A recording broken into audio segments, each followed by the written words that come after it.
1-11. Saya beri tema untuk Yesus taat tanpa syarat. Amin.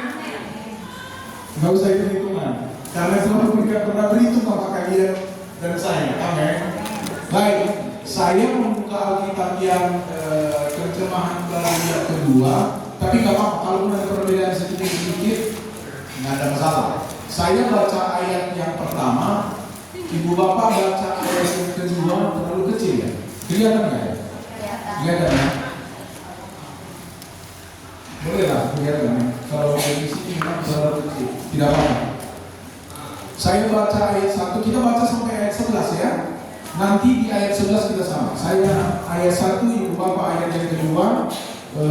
Begitu selanjutnya sampai ayat 11. Saya akan mulai ayat yang pertama. Ketika Yesus dan murid-muridnya telah dekat Yerusalem dan tiba di Betfage yang terletak di Bukit Zaitun, Yesus menyuruh 2 orang muridnya.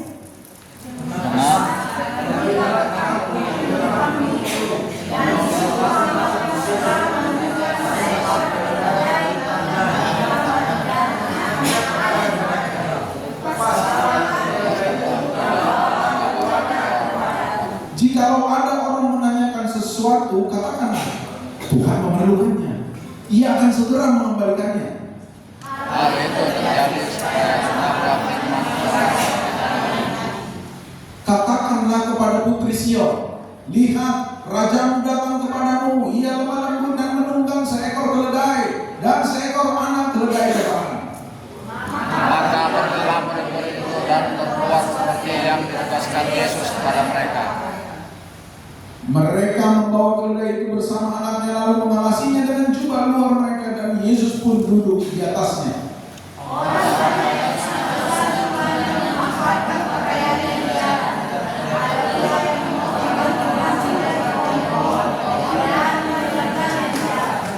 Orang banyak yang berjalan di depan Yesus dan yang mengikutinya dari belakang berseru, Hosana bagi anak Daud, diberkatilah dia yang datang dalam nama Tuhan, Hosana di tempat yang maha tinggi.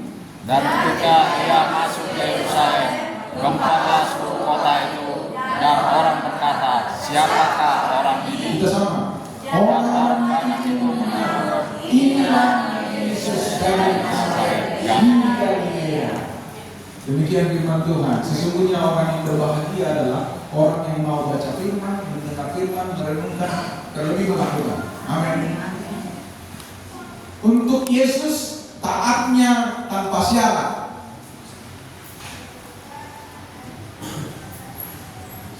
Kalau biasanya kalau kita taat,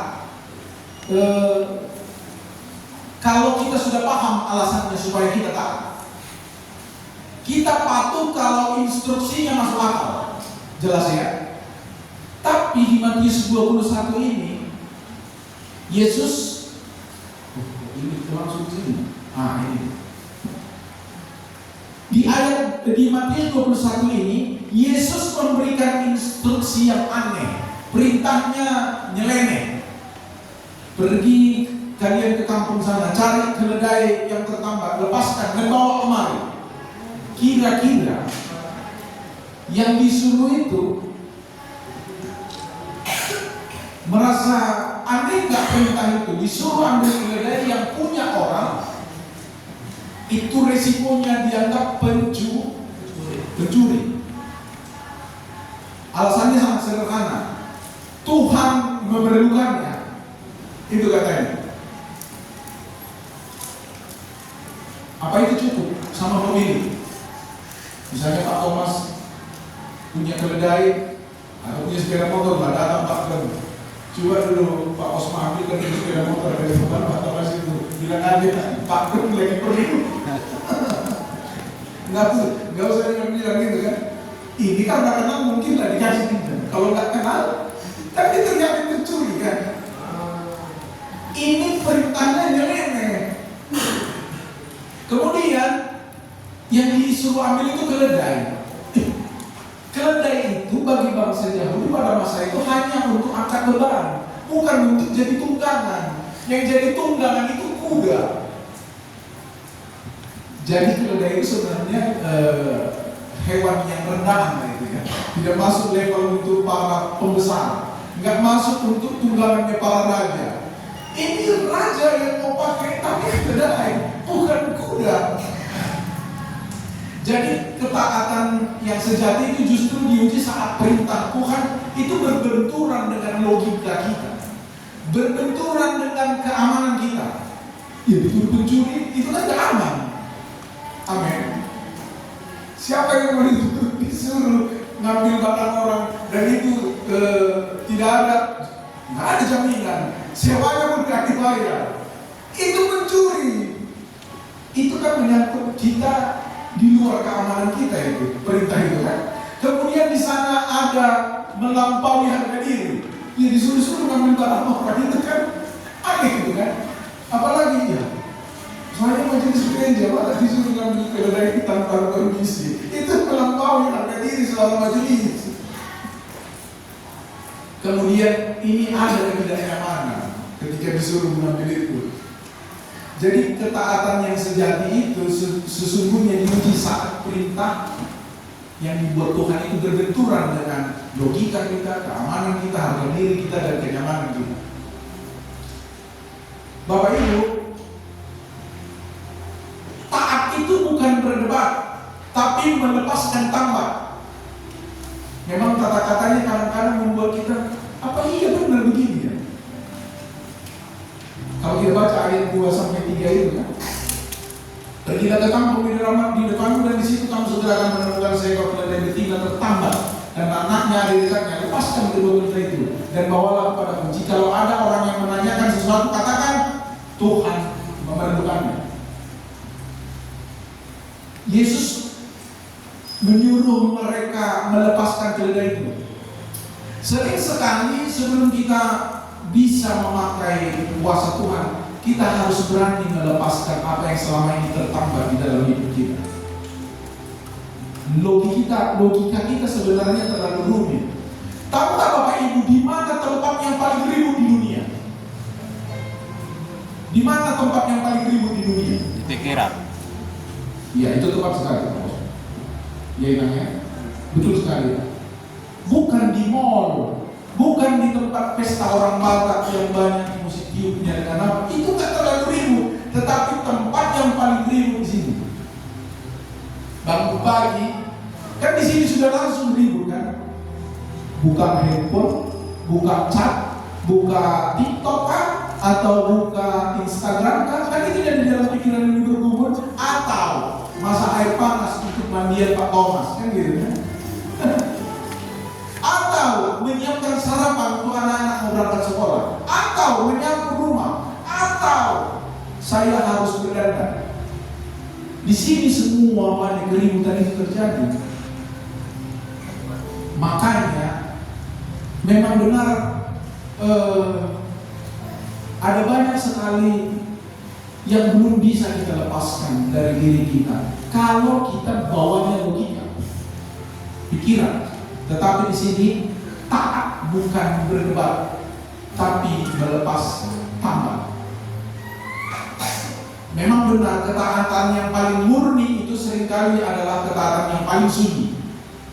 Ya, ketaatan yang paling murni itu adalah ketaatan yang paling sunyi dan tidak masuk akal. Kalau masuk akal itu bukan taat, ya memang karena harus dijalani, makanya kita mengerjakannya. Itu bukan taat. Ya memang harus itu yang dilakukan, tetapi taat itu melakukan yang tidak masuk akal. Tidak ada pemburu tepuk tangan saat kedua murid itu melepaskan tali keledai yang tinggal sendiri itu kan. Nggak ada orang yang bertepuk tangan karena mereka berhasil mengambil keledai itu. Yang ada mungkin mereka jatuh. Dengar-dengar mereka, jangan-jangan nanti segitu orang lepaskan talinya ini diteriakin maling kan gitu kan. Nggak ada tepuk tangan orang. Yang ada ancaman diteriakin maling. Nah, justru langkah yang aneh itulah nubuatan ribuan tahun yang lalu itu digenapi. Itu sudah dinubuatkan ribuan tahun yang lalu oleh para nabi. Dan kita tadi ya. maknanya digenapi pada saat itu. Akan ada sorak-sorai dengan datangnya seorang anak domba Allah naik keledai. Itu nubuatan para nabi. Itu diwujudkan melalui dari tindakan dari dua murid yang berani melangkah dengan iman, melepaskan tambat keledai. Katakan amin. Pesan pentingnya di situ, murid-muridnya tidak bertanya atau tidak dikasihnya catatan kaki. Kalau kita menulis tugas kan selalu ada catatan kaki kan?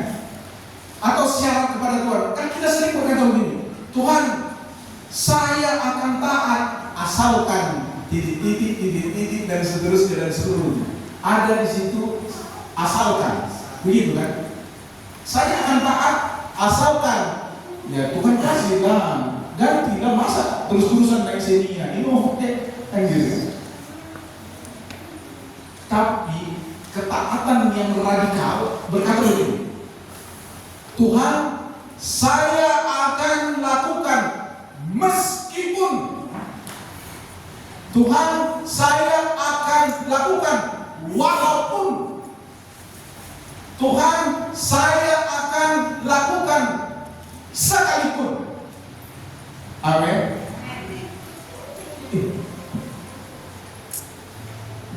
Kita bukan orang yang kurang kerjaan setiap minggu datang ke sini. Pakai ongkos kan? Uang keluar kan? Tapi ngapain kalian mau datang?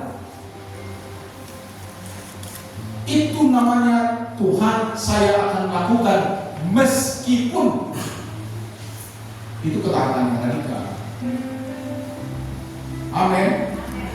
Atau ada yang mau hidup sama Tuhan? Dan catat sekarang. Kalian datang ke gereja ini, ada yang mau hitung-hitungan? Biar saya tulis sekarang. Enggak bukan sama Pak Pendeta, saya lapor, bukan. Amin. Agak sulit memang amin untuk ini karena ketaatan kita sering perlu perhitungan. Kita mau buat Tuhan itu Tuhan yang transaksional. Tuhan kasih apa sama aku? Tapi kita tidak mau bertuhankan yang seperti itu. Amin. Itulah yang dikatakan dengan ketaatan yang radikal. Jadi pernah nggak ingat kejadian yang di Lukas 5 ayat 5? Kan Simon bilang begini, Tuhan udah sepanjang malam kami bekerja keras, kami tak dapat satu ekor ikan pun. Jangankan ikan ikan gurami, gurita nggak dapat Tuhan. Udah satu malam kami menjalani danau ini, nggak dapat satu ekor pun. Ini kan mengambil resiko yang melebihi akalnya. Tuhan bilang, tebarkanlah jalanmu. Kira-kira Simon tidak melawan karena apa? Dia bilang begini, karena engkau yang menyuruhnya, aku akan mendebarkan jala itu. Itu sebenarnya tidak masuk akal. Siapa yang jago jadi nelayan rumah? Yesus atau dia? Dia berpuluh tahun jadi nelayan. Bukan baru semalam dia belajar jadi nelayan. Dia tahu betul kalau udah gak dapat, dia lagi gak akan dapat juga itu. Tetapi apa katanya? Karena kau yang suruh, aku akan lakukan. Jadi ketaatan yang radikal itu melakukan instruksi Tuhan karena engkau yang menyuruhnya. Bukan saya rasa ini akan berhasil. Bukan itu di dalam hati Simon. Tetapi karena dia tahu siapa yang menyuruh. Bukan karena dia ingat siapa dan apa keahliannya di dalam menjawab. Karena kita akan mengalami itu sering sekali. Kita pikir kita hebat. Tidak ada apa-apanya Bapak Ibu. Bapak Ibu pikir kita bisa ada sekarang, bisa hidup sampai sekarang. Apa karena kita sudah berjasa? Atau apa karena kita sudah baik sama Tuhan?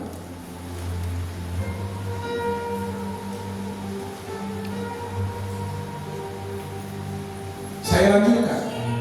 Menurut tanpa surut. hari ini di Minggu Palmarum memang Tuhan sedang memesankan dengan kalimat-kalimat yang aneh-aneh. Karena memang semuanya tidak akan masuk di dalam logika. Sejak datangnya dia saja ke bumi ini, meninggalkan tahtanya itu tidak logika. Mana ada seorang raja yang udah ongkang-ongkang hebat, dia penguasa dunia, penguasa langit dan bumi, mau turun ke dunia jadi mirip anak laki dan mamaku. Nggak ada yang begitu. Dari awal saja itu sudah tidak masuk akal. Jadi ada satu pesan penting, menurut tanpa surut. Jadi totalitasnya di atas jalan. Ketika keledai itu dibawa, lalu mereka meletakkan jubah mereka di atasnya, lalu orang banyak menghantarkan jubahnya di jalan. Perhatikan baik, bagi orang Yahudi, jangankan orang Yahudi, saya lepaskan jas ini ketika ada pembesar datang lewat dari Liban ini, saya letakkan di jalan supaya itu yang dijadikannya jalan. Itu melepaskan harga diri, Bapak Ibu. Menaruh jubah di jalan atau di atas punggung keledai itu adalah tindakan penyerahan total. Dengar baik, jubah adalah simbol identitas. Jubah adalah simbol perlindungan. Dan jubah adalah simbol harga diri seseorang. Tetapi mereka melepas jubahnya, meletakkan di jalan, dan menaruh di punggung keledai supaya jadi alat duduk Yesus. Itulah yang disebut dengan penyerahan total. Amin. Siapa yang sudah menyerahkan hidup dan total kepada Tuhan? Agak sulit memang. Karena kita masih mau membuat Tuhan itu Tuhan yang transaksional.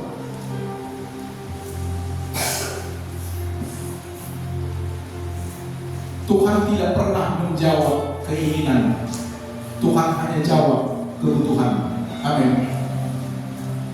Kalau saya cerita tentang penyakit yang sering, berulang-ulang. Mulai dari saya tidak bisa melihat karena retinanya bocor dan saya buta untuk waktu yang agak panjang. Saya cuma minta sama Tuhan, Tuhan, kalau masih diperlukan aku untuk boleh melihat orang-orang yang mau diberitakan tentang dirimu, kasih aku melihat. Cuma itu saya minta. Dan Tuhan bolehkan. Ketika ada tumor tumbuh di pita suara, saya tidak bisa berbicara dalam waktu yang lama sekali. Saya cuma minta, Tuhan, aku masih rindu menjadi orang yang dipakai untuk menginjili. Tuhan pulihkan. Tuhan gak kasih kaya sama saya, tapi Tuhan pulihkan pita suara saya. Amin. Tuhan menjawab kebutuhan, bukan keinginan. Katakan amin. Bapak Ibu, taat tanpa surut artinya kita siap mengotori dan mengorbankan jubah harga diri kita. Demi apa? Demi jalan bagi kemuliaan Tuhan. Jangan jadi pengikut hanya bersemangat saat memegang ranting pohon atau bersorak-sorai, Hosana, Hosana, Hosana bagi anak Daud, diberkatilah dia yang datang dalam nama Tuhan. Tapi yang bersorak itu minggu berikutnya katakan salibkan dia, salibkan dia, salibkan dia. Itu ada di antara dari saya juga. Seberapa banyak perilaku kita yang mengatakan Hosana, tetapi lewat perilaku kita sehari-hari yang tidak menghormati suami dan yang tidak sayang istri, itu menyalibkan dia.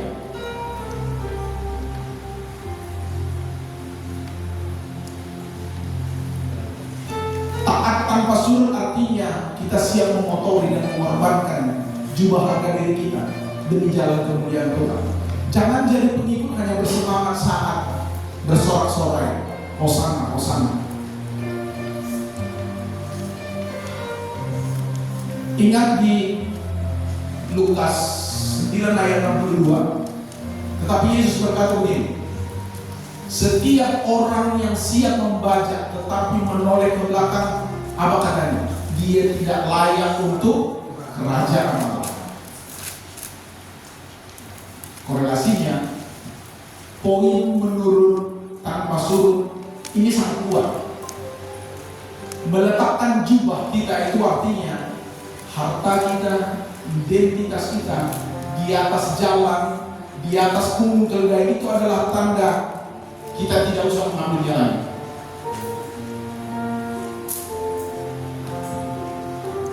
Ada pengalaman di gereja kami. Dia dulu orang kaya dan penyumbang besar di gereja. Segala sesuatu yang dibutuhkan gereja dia sumbang.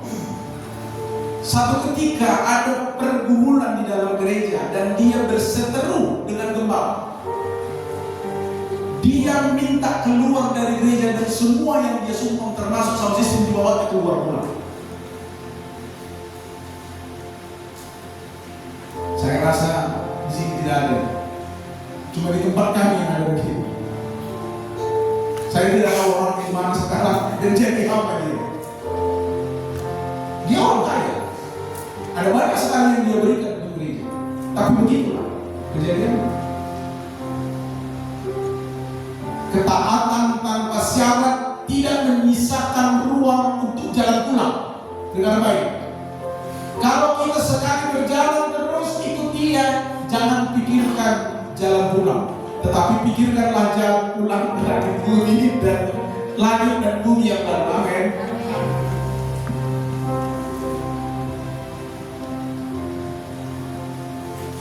Sekali jubah diletakkan di bawah kaki Yesus, kita tidak lagi menoleh ke belakang pada kenyamanan yang lain.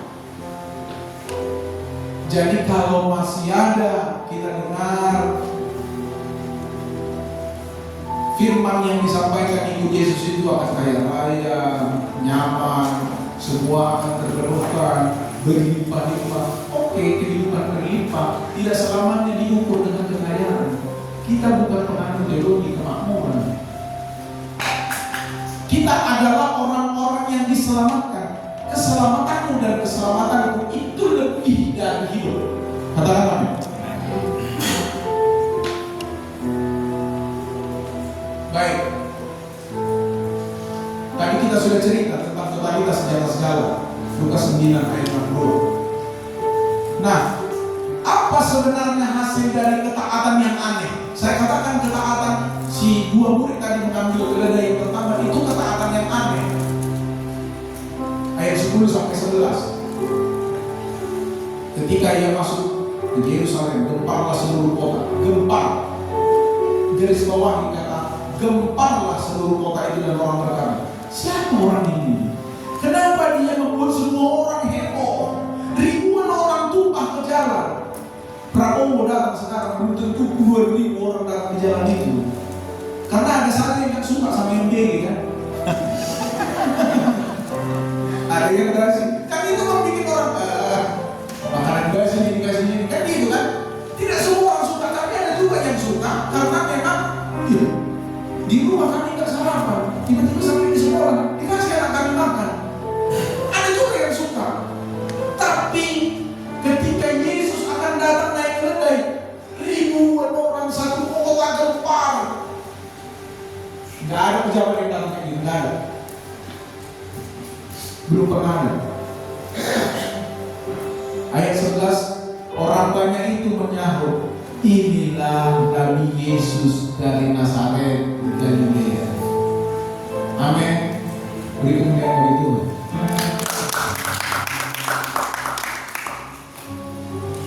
Karena ketaatan dua orang murid yang mau melakukan hal yang aneh itu, mengambil keledai yang bisa dianggap mencuri tadi, dan satu orang pemilik yang mau memberi tanpa syarat, karena cuma dibilang Tuhan memerlukannya, maka satu kota gempar dan sekali lagi nubuat tergenap.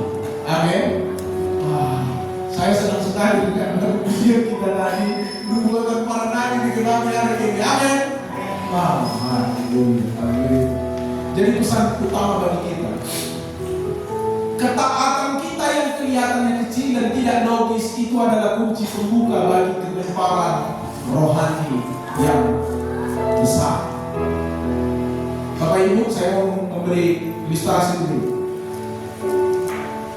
melangkah di atas kabut.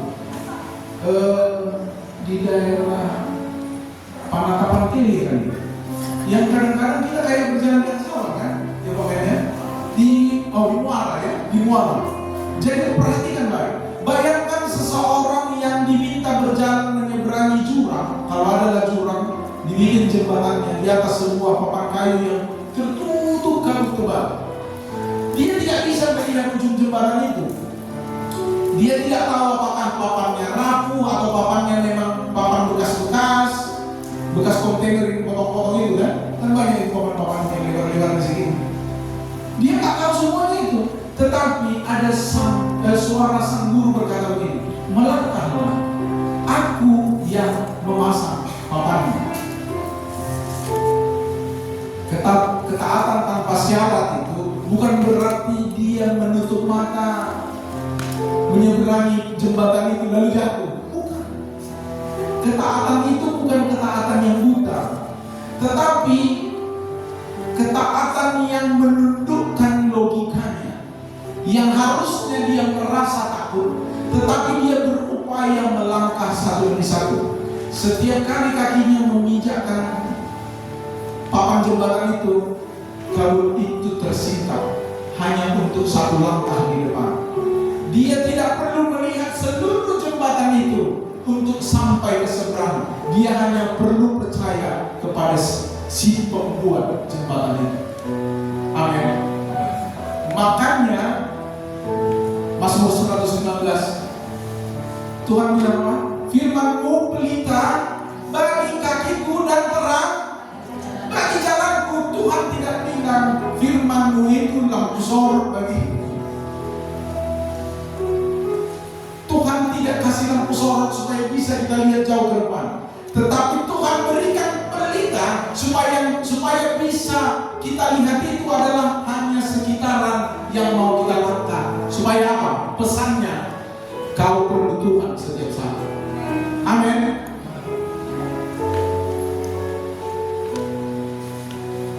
Jangan batasi kuasa Tuhan dengan logikamu yang sempit. Otak kita yang hanya sebesar bakpao yang harga 6.000 perak, itu mau kita bikin untuk mengukur kuasanya Allah, nggak bisa Bapak Ibu. Jika Tuhan berkata lepaskanlah. Jika Tuhan berkata bawalah. Karena taat itu bukan sekedar jawaban amin. Misalnya Pak Gem bicara sesuatu tentang keperluan gereja kita, dan kita mengimaninya bahwa kita akan mampu melakukannya, dan kita menjawab amin. Itu bukan sekedar jawaban amin di dalam gereja yang disebut dengan ketaatan, bukan. Tapi langkah kaki yang tidak mundur meskipun jalannya tidak masuk akal, itulah iman. Ibrani 1 ayat 1. Ibrani 11 ayat 1. Iman adalah dasar dari segala sesuatu yang kita harapkan dan bukti dari segala sesuatu yang tidak terlihat.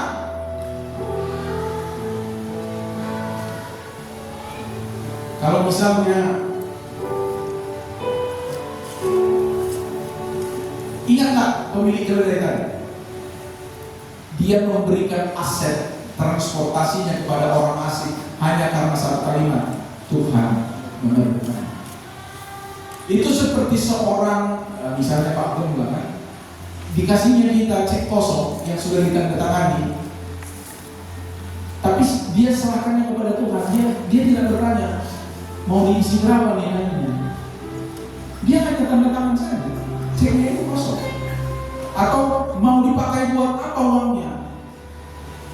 Dia hanya menyerahkan tanda tangannya, ada otoritas di sana, dan membiarkan Tuhan yang mengisi nominal serta tujuan. Amin. Itu pemilik keledai. Gak ada urusan sama dia, keledai itu mau diapain. Keledai itu mau dipakai siapa, dia gak ada urusan. Karena kalimat Tuhan memerlukannya. Itu bagian dari ketaatan yang totalitas. 1 Korintus 1 ayat 25. Saya akan bacakan bagi ini. Sobat, dengarkan baik. Sebab yang bodoh dari Allah lebih besar hikmatnya daripada manusia, dan yang lemah dari Allah lebih kuat daripada manusia. Korelasinya, mengambil keledai pinjaman itu kelihatan bodoh atau lemah di mata dunia. Kok nggak pakai kuda? Kan itu saya bilang, kenapa nggak pakai kuda? Ya kalau mau menunjukkan bahwa dia seorang pembesar atau raja, ya pakai kuda lah, kenapa pakai keledai? Tapi hasil akhirnya adalah kegemparan satu kota. Ada pengakuan bahwa ia adalah nabi dari Nazaret. Hasil dari ketaatan dianggap aneh oleh dunia justru adalah pintu gerbang bagi hikmat dan kuasa Allah yang melampaui segala.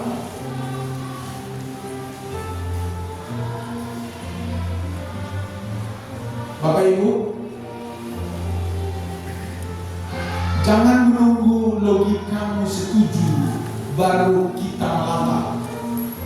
Karena ketaatan yang menunggu logika setuju itu namanya negosiasi.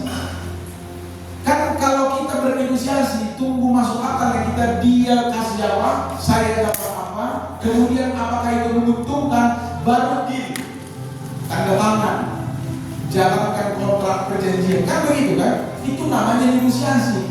Tetapi kalau kita melangkah, tidak usah menunggu logika setuju, itu namanya ketaatan. Mari kita seperti murid-murid, pergi ke kampung dan berupaya.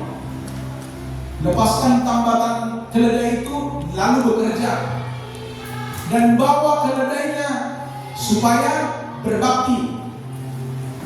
Lakukan bagianmu dengan tertunduk dan biarkan Yesus melakukan bagiannya dengan dahsyat. Amin. Karena ketaatan yang masuk akal itu biasa, tapi ketaatan yang melampaui logika itu baru namanya iman.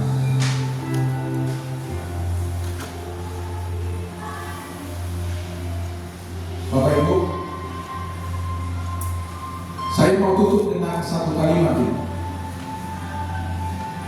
Dunia mencari orang yang pintar berdiskusi tentang firman, tapi Yesus mencari orang yang mau melepaskan keledai tanpa banyak tanya. Karena ketaatan yang masuk akal itu biasa, tapi ketaatan yang melampaui logika itu baru namanya iman yang luar biasa. Bapak Ibu, ya tahu saya pernah nggak bicarakan hal ini di tengah-tengah kita. Ada banyak sekali orang berhitung-hitung dan memasukkan maunya Tuhan lewat akalnya, sehingga tidak sedikit orang, mungkin di gereja ini juga, tidak sedikit orang yang menguasai firman. Kejadian sampai Wahyu dia kuasai. Dia sangat-sangat menguasai firman, tapi belum tentu dia mau dikuasai oleh firman. Itu dua hal yang berbeda. Makanya Yesus bukan cari orang yang pintar, tetapi Yesus mencari orang yang taat. Pintar itu bagus, pintar itu baik, pintar itu berguna, tetapi ketaatan itu jauh lebih berguna dan penting dibandingkan dengan Allah. Karena itu kita lakukan untuk Yesus. Amin. Tidak ada yang lebih hebat daripada mencintai dan taat kepada Yesus seumur hidup kita. Tuhan Yesus memberkati.